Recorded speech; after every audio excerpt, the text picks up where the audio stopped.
Hi friends, welcome back to our channel विस्फो। आज हम लोग सैनिक स्कूल के एंट्रेंस एग्जामिनेशन जो होता है क्लास 6 के लिए, उसके हम लोग क्वेश्चन पेपर सॉल्व करेंगे 2020 का।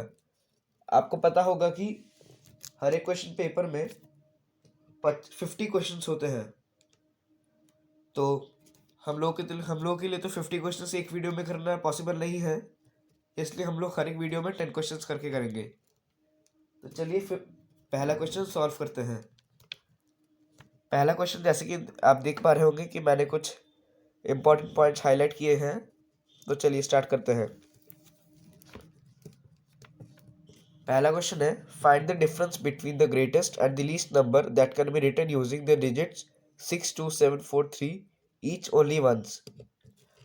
इस क्वेश्चन का मतलब यह है कि हमें 6, 2, 7, 4, 3 जो डिजिट्स हैं, इनमें से सबसे बड़ा नंबर और सबसे छोटा नंबर जो बन सकता है, हर एक डिजिट को सिर्फ एक ही बार यूज करने से हमें उन दोनों नंबर्स को निकालना है और उन दोनों का डिफरेंस भी करना है। तो चलिए स्टार्ट करते हैं। मैं इसको लॉन्ग मेथड में ही करूंगा ताकि आप सबको समझने में आसानी हो। देखिए, ग्रेटेस्ट डिजिट जो है वो है 676476432 और स्मॉलेस्ट डिजिट 23467। तो चलिए, अब जब हमें डिजिट्स मिल गए हैं, तो मतलब नंबर्स मिल गए हैं, तो हम इनका डिफरेंस निकालते हैं। Therefore, difference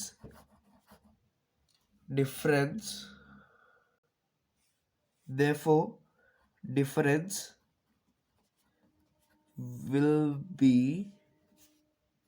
equal to 76432 minus 23467.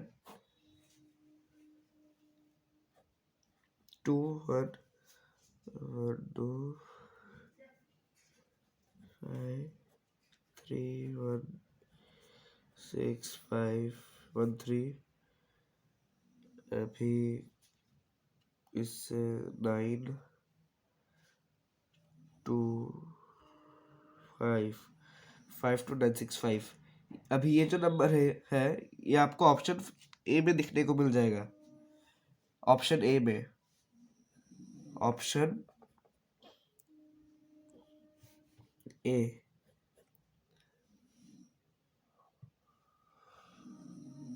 तो अभी चलिए, ये क्वेश्चन 1 हो गया। अभी हम लोग क्वेश्चन 2 करेंगे।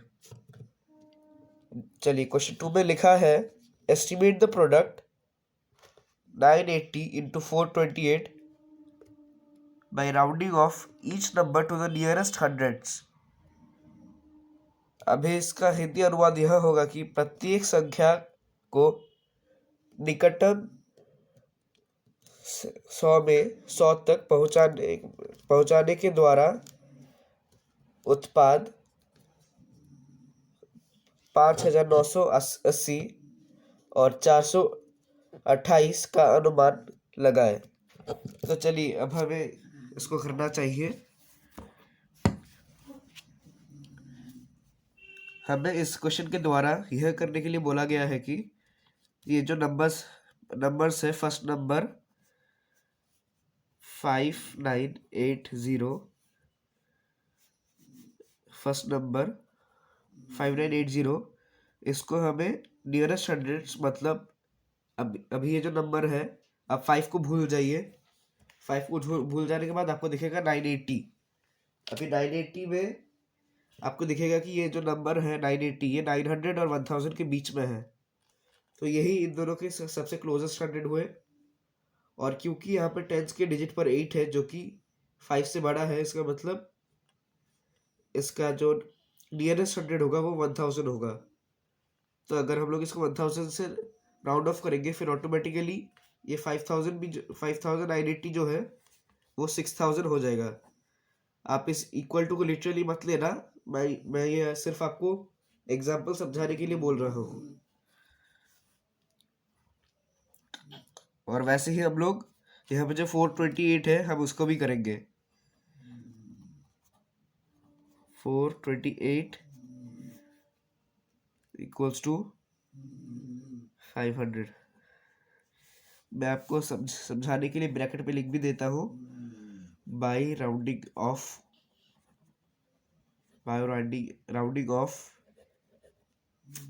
To hundreds.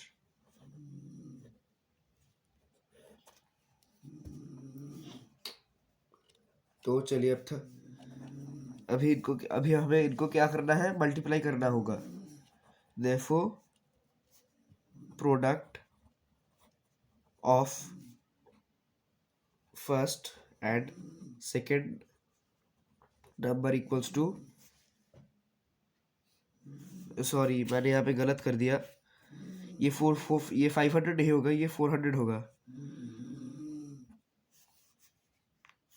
6000 into 400 equals to 6 4 24।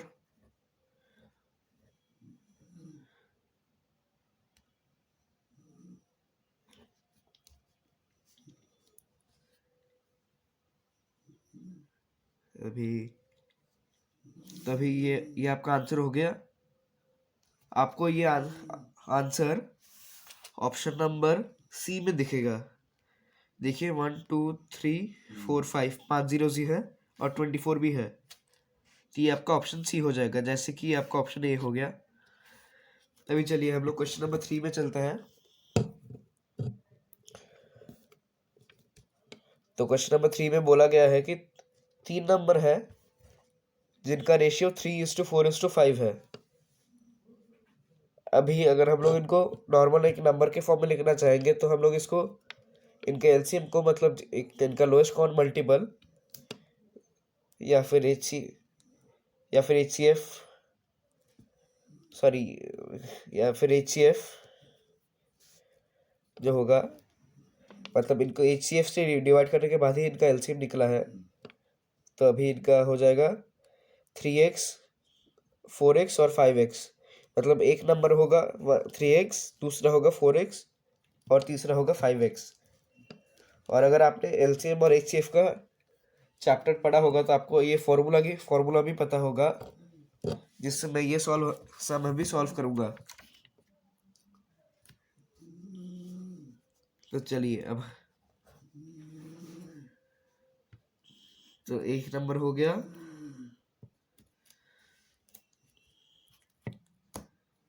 तो जैसे कि मैंने आपको समझाया, इनको एचसीएफ से डिवाइड करने के बाद ही इनका वो रेशियो निकला है और इनका भी कोई भी कॉमन नंबर नहीं है। तो इनका लोएस्ट कॉमन नंबर दिया गया है 2400। तो इसके लिए हम लोग इसको फॉर्मूला के अकॉर्डिंग टू फॉर्मूला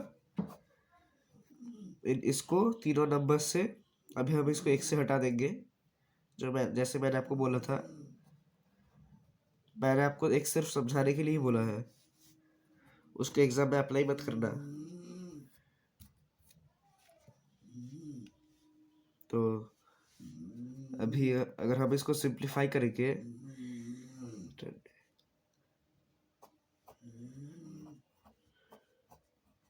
तो आपका आंसर आ जाएगा 40, जो कि आपका ऑप्शन डी है, ऑप्शन डी।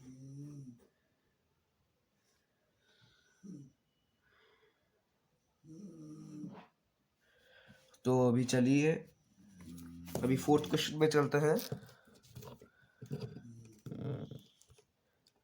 फोर्थ क्वेश्चन दिया गया है, अच्छा एक सेकंड रुक जाइए।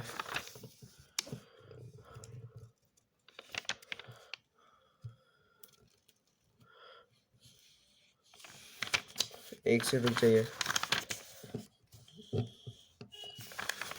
अभी फोर्थ क्वेश्चन जो होगा, आई होप अब आपको फोर्थ क्वेश्चन दिख रहा होगा।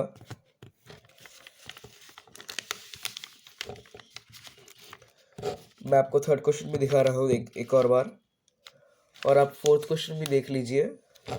फोर्थ क्वेश्चन है, Leela reads 25 pages of a book containing 100 pages. Lalita reads 2/5 of the same book. अभी यहाँ पे जो 25 पेजेस ऑफ अ बुक बोला गया है वो आउट ऑफ 100 है, और यहाँ पे जो ललिता का भी बोला गया है 2/5 ऑफ द सेम बुक, मतलब इस बुक का भी टोटल पेज नंबर 100 ही होगा, तो ये भी आउट ऑफ 100 ही होगा, मतलब 2/5 ऑफ 100 का 2/5 ही पढ़ा है ललिता ने। अभी आपको ये जो ऑफ लेटर है 2/5 ऑफ समथिंग, वो आपको एग्जाम में काफ़ी बार देखने को मिलेगा। जब भी एग्जामिनर आपको बोलता है कि 2/5 ऑफ समथिंग मतलब 2/5 इंटू समथिंग, ये आपको समझ लेना है। तो चलिए अब हम इसको सॉल्व करते हैं। चलिए फोर्थ क्वेश्चन क्या बोला है, Leela reads 25 pages of book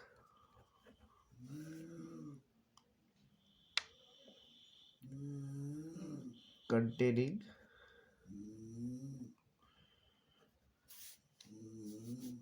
100 pages। फिर आपको बोला गया है कि Lalita reads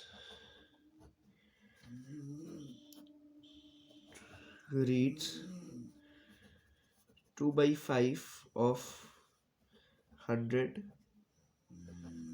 pages equals to, मतलब ये पूरा इक्वल टू हो गया आपका, जैसे कि मैंने आपको बोला था 2/5 इंटू 5 से 100 को डिवाइड करेंगे तो 20 होगा, 20 इंटू 2 40, मतलब ललिता ने 40 पेजेस पढ़ा है।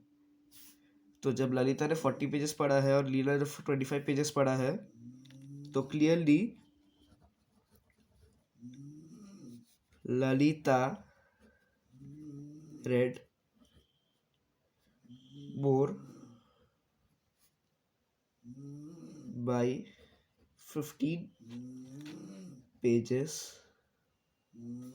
क्योंकि ये देखिए 40 जो है ना, 40 आपको सब्ट्रैक्ट करके तो पता चल जाएगा, 40 minus 25 equals to 15, because bracket में दे रहा हूँ आपको। ये जो स्टेटमेंट है इसको शॉर्ट में आपको दिया जाएगा ऑप्शन ए में, देखिए ऑप्शन ए। अभी चलिए क्वेश्चन 5 पे चलता है। क्वेश्चन 5 आप देख पा रहे होंगे, यहाँ पे मुझे समझाने का मेरे पास कुछ नहीं है, हमें बस इसको सॉल्व करना है। तो चलिए सॉल्व करते हैं। आपको ऐसे क्वेश्चन 5 जैसे क्वेश्चंस को सॉल्व करने के लिए सिर्फ स्क्वायर्स और स्क्वायर रूट्स पता होने चाहिए 1 से 20 तक एटलीस्ट। तो क्वेश्चन दिया गया है रूट 625/11 इंटू 14/√25 इंटू 11/√196। अभी हम इसको सिंप्लीफाई कर देंगे, 11 काटा, और अभी 625 का रूट होता है 25 इंटू 14/√25 मतलब 5 होता है, इंटू 11/√196 जो था उसका तो 11 कट गया न्यूमरेटर का, और डिनोमिनेटर में जो √196 था अगर आप उसका रूट करेंगे फिर वो 14 हो जाएगा, तो 14। तो चलिए 14 भी कट गया, और 15 और 25 को काट के 5 बचता है, तो आपका आंसर हो जाएगा 5, जो कि आपका ऑप्शन ए है। ये देखिए ऑप्शन ए। तो अभी चलिए अब हम लोग, सॉरी बाय मिस्टेक इसका सोल्यूशन कट गया था मेरे से, तो आप चाहे तो ये देख लीजिए सोल्यूशन क्वेश्चन नंबर 4 और क्वेश्चन नंबर 5 का।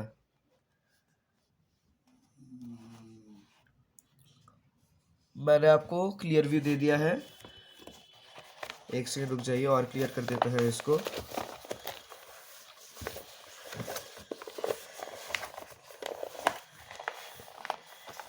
इसको और क्लियर कर देते हैं।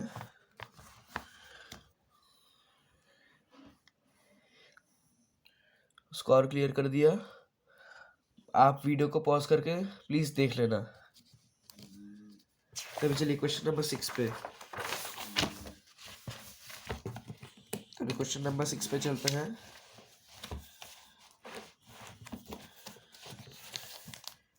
क्वेश्चन नंबर 6 जो है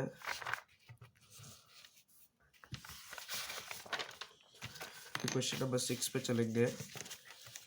क्वेश्चन नंबर 6, हाँ,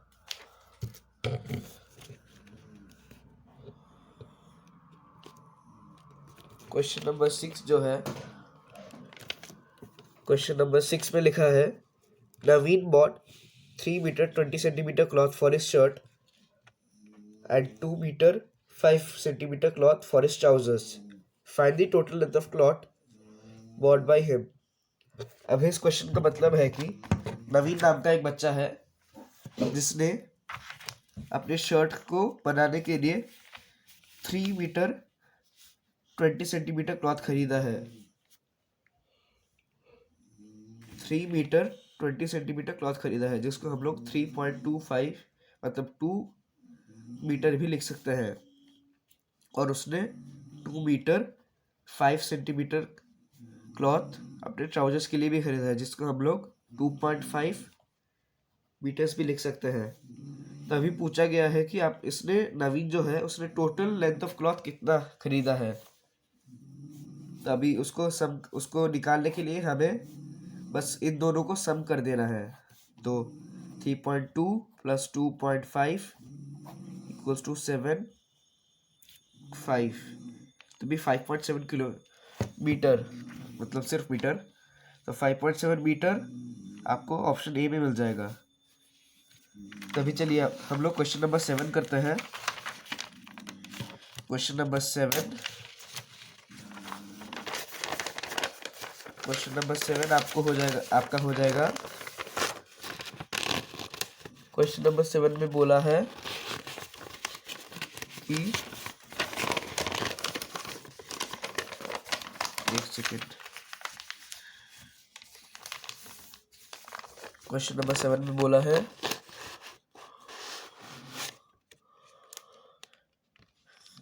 the least common multiple of 3, 4 and 9, मतलब एलसीएम 3, 4 और 9 का। तभी चलिए निकालते हैं 3, 4 और 9 का एलसीएम। अभी 3, 4 और 9 का एलसीएम हो जाएगा 3, 4, 9 एलसीएम। 3, 4 और 9 का एलसीएम होगा 1, 4, 3, हाँ, तो 3, 4 और 9 का एलसीएम हो जाएगा 1, 4 और 3। अभी मेरे पास से एक गाड़ी जा रही थी तो थोड़ा सा नॉइज डिस्टर्बेंस हो गया होगा, तो ज़रा माइंड मत करना। तभी चलिए ये 1, 4 और 1, अभी 4, 1, 1, 1, तो अभी इनका एलसीएम हो जाएगा इन तीनों का मल्टीप्लिकेशन। 3 3 से 9, 9 4 से 36। एक्चुअली मैं एक रोड साइड अपार्टमेंट में रहता हूँ तो एक हो जाता है प्रॉब्लम। अभी चलिए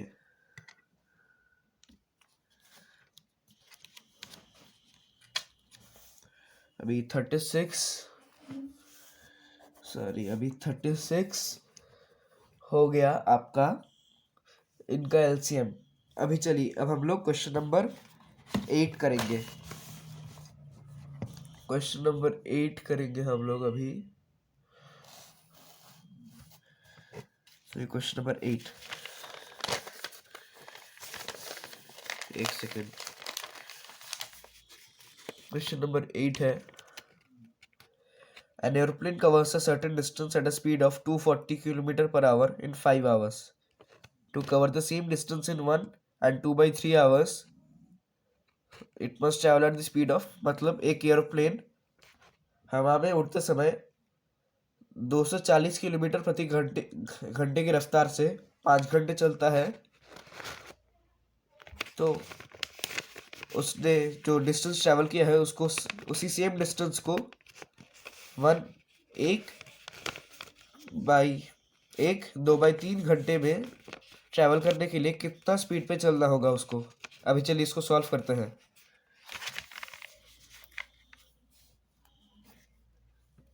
तो अभी चलिए सॉल्व करते हैं।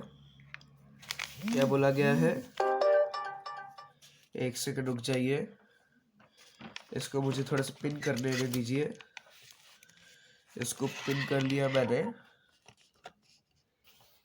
इसको पिन कर लेने के बाद अभी हम लोग स्टार्ट करेंगे।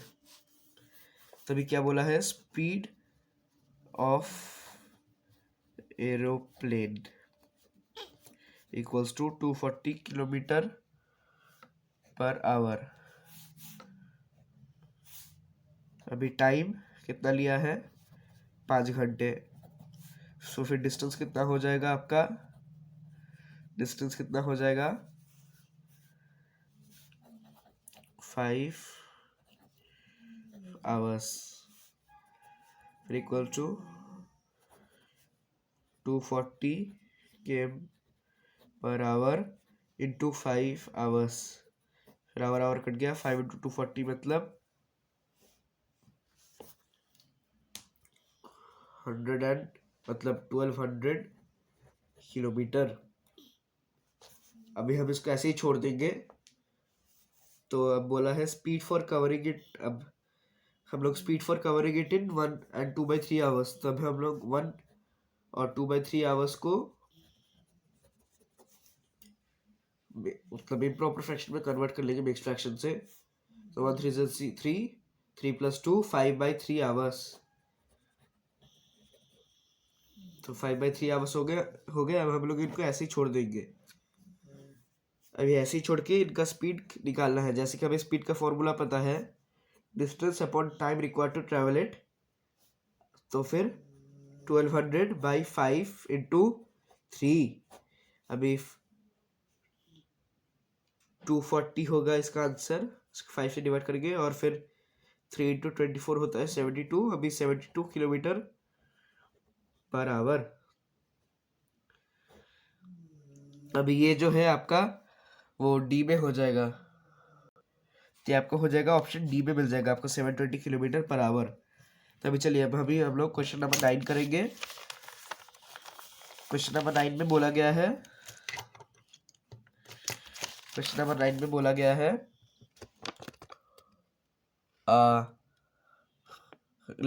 A can lay railway track between two given stations in 16 days and B can do the same job in 12 days. With the help of C, they did the job in 4 days only. Then C alone can do the job in how many days? मतलब A इतने दिनों में track बिछाता है railway का, और B इतने दिनों में, तभी C के हेल्प से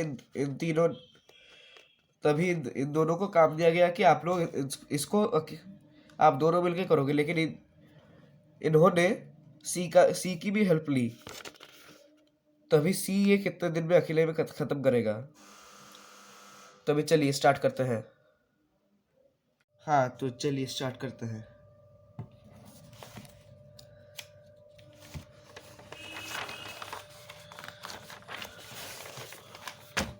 एक सेकंड, मुझे एक सेट कैमरे का एंगल ठीक करने दीजिए।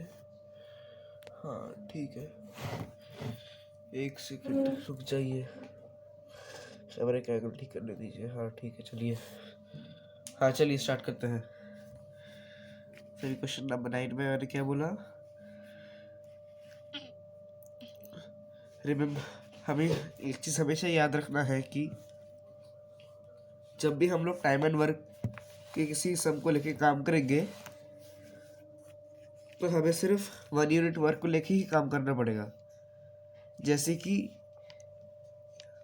ए ने अभी 16 डेज में काम ख़त्म किया है, तो उसका 1 यूनिट वर्क यानी कि 1 डे वर्क हो जाएगा 1/16, और उसका यूनिट डेज से चेंज होकर वर्क पे आ जाएगा।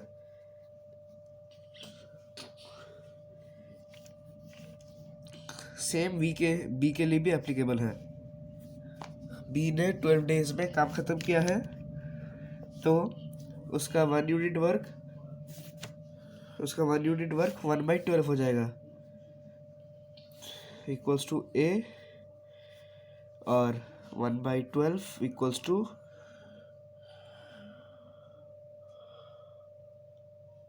बी। तो अभी चलिए, अभी इन्होंने क्या बोला है कि with the help of C they did the job in 4 days only. मतलब इन दोनों का 1 day वर्क प्लस सी का 1 day वर्क, मतलब मैंने गलत बोला, ए प्लस बी प्लस सी, मतलब इन तीनों ने मिलके ये काम 4 दिन में ख़त्म किया है। फिर इन ए प्लस बी प्लस सी का 1 यूनिट वर्क 1/4 होना चाहिए। ए प्लस बी प्लस सी 1/4। तो अभी चलिए, फिर हम यहाँ पे ए प्लस बी प्लस सी है सिर्फ यहाँ, और हमारे पास ए और बी का 1 यूनिट वर्क है। फिर अगर हम लोग 1/4 से 1/6 और 1/12 को सब्ट्रैक्ट करेंगे, फिर सी का भी 1 यूनिट वर्क मिल जाएगा। तो चलिए कंप्लीट करते हैं।